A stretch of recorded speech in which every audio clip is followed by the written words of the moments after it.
शुरू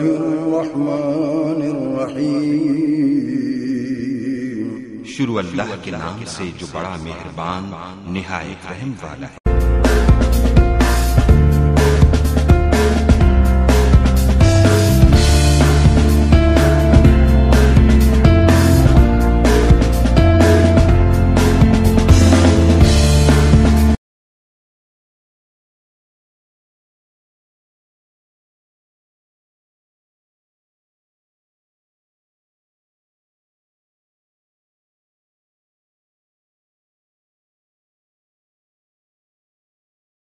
রহমানির রহিম। দুটি পাতা একটি করি।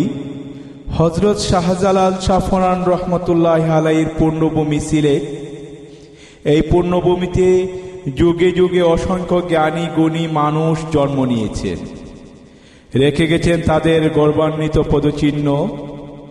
সেই ইতিহাসের হাত ধরে সৈয়দ সুলতান, হাসন রাজা, রাধা রমন, সফিয়া বানু, দেওয়ান আজরফ, শাহেদ আলী, কবি দিলওয়ার ও আফজাল চৌধুরীর ধারাবাহিকতার পথ ধরেই সিলেটের কৃতি সন্তান কবি সারওয়ার ফারুকীর কাব্যচর্চা।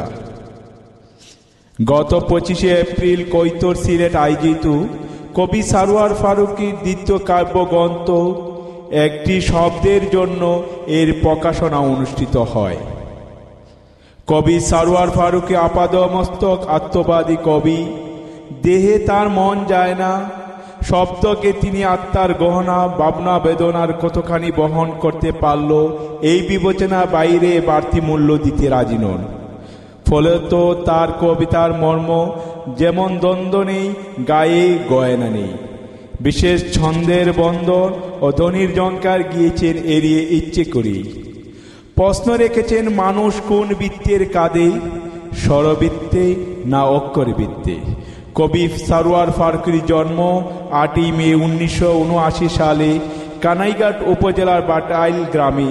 পিতা আবুল কালাম, মা নুরুন্নেসা। সারওয়ার ফারুকী কবিতা লিখেছেন সেই স্কুল জীবন থেকে। প্রকাশিত ও প্রকাশিত কিছু কবিতা নিয়েই তার প্রথম কাব্যগ্রন্থ রুদ্র রুহের চর।